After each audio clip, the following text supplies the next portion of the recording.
Remember to subscribe to our YouTube channel at NDN TV Nigeria. Click on the subscribe button and be the first to get notifications. Akwa Ibom state government says it has received 186 billion naira as refunds of 13% oil derivation payment arrears from the federal government. The State Commissioner of Finance made this known at a press briefing in Uyo after Governor Nyesom Wike recently made it known to the public that oil-producing states in the Niger Delta were benefiting from oil derivation remittances made under the President Muhammadu Buhari administration. Governor Nyesom Wike had caused a stir in the Niger Delta when recently he declared that oil-producing states had been paid outstanding balance of 13% derivation from 2004 to 2019, running into billions of naira. While commissioning the Nabo Graham Douglas campus of the Nigerian Law School in Port Harcourt, the River State governor boasted that it was one of the several projects executed by his government with remittances from 13% derivation funds released by the Buhari administration. Governor Wike had challenged his colleagues in the Niger Delta to account for their own share of the windfall.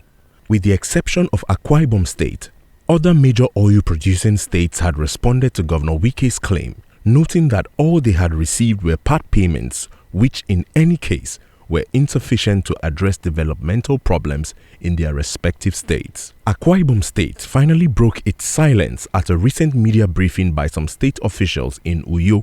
According to State Commissioner for Finance, Dr. Nsikan Nkan, Akwa Ibom State, the second largest oil-producing state in the Niger Delta, had received 186 billion as refund of arrears of 13% derivation proceeds from the federal government in the last 2 years. In 2021, the sum of 160 billion was remitted to the state account.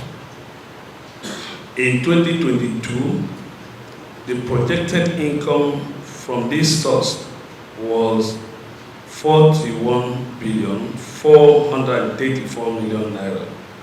But as at the third quarter, the sum of 26 billion has already been received.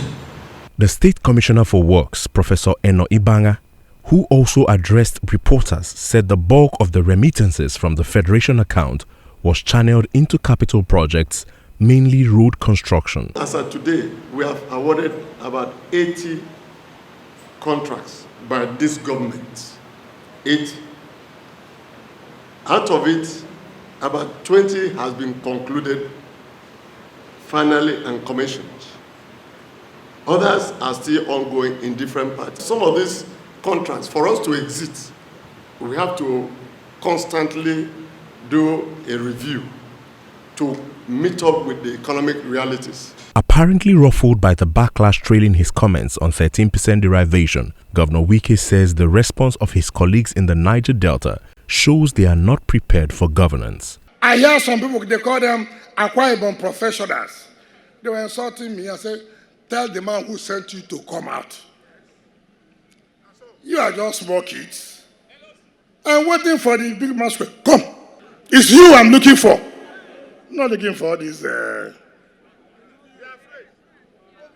fries. I don't need to do that. Back belly, that we are doing 12 flyovers. Now me say make you no do. I'm not doing only roads. Go and see what we have done in health sector. Go and see. Look, River State government. Go and see what we did in Yenegua Law School. We put not less than 5.something billion to recover that school. When the Council of Legal Education gave us the campus of law school, we built it within 10 months on record. I challenge any state, commission projects in 3 weeks. If you are not prepared for governance, give up. I am prepared for governance. I was prepared. I'm still prepared. I will be prepared till I leave. Critics of Governor Wike have accused him of grandstanding on the appropriation of 13% oil derivation funds for political gains. For other observers, however, the controversy trailing Wike's comments should serve to inspire the people to begin to demand transparent and accountable governance in the Niger Delta. Inside the Niger Delta,